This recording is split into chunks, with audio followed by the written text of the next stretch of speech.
I grew up in a family of veterans. My father and his brothers all served in World War II, and each of them in his own way was changed by that experience forever.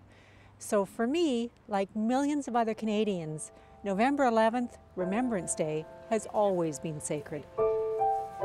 Monty Elliston understands that sacredness better than many. A 35-year veteran of the armed forces himself, he grew up during World War II with an absent father who was serving overseas.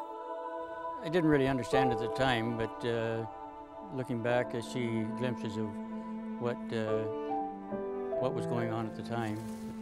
Seeing all these guys in uniform and hearing some stories about what had happened during the war, and you begin to wonder how somebody can be away that much and still come back.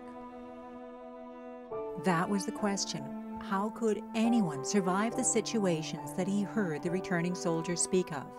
And those stories made an impression that Monty has never forgotten. We can't forget the sacrifice that those others have made for us. It's not just the ones that didn't make it home, but the wounded, and what they call today PTSD, they call shell shock. There's many different injuries, not all physical. No, not all physical.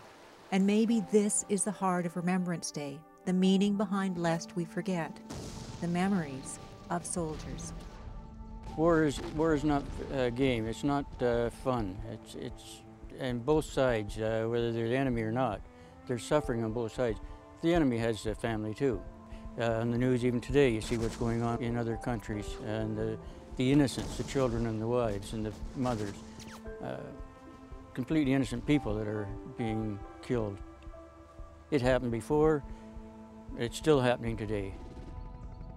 And the veterans today have an added burden.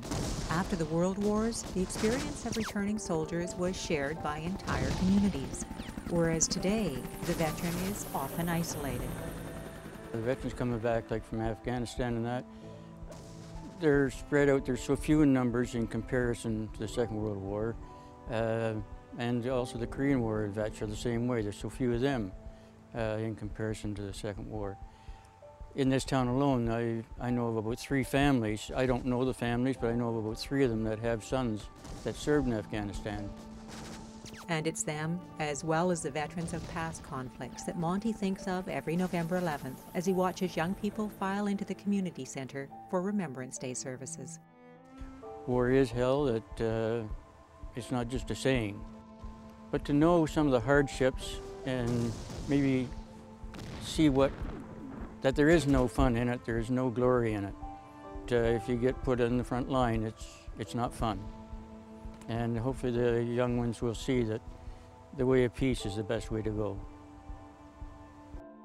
In the end, it comes down to the recognition that the men and women who serve in their country's military often see the horrors of war firsthand, horrors that are visited on both sides of any conflict.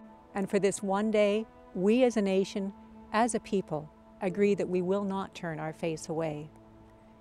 In Port Alberni, I'm Nancy Wilmot.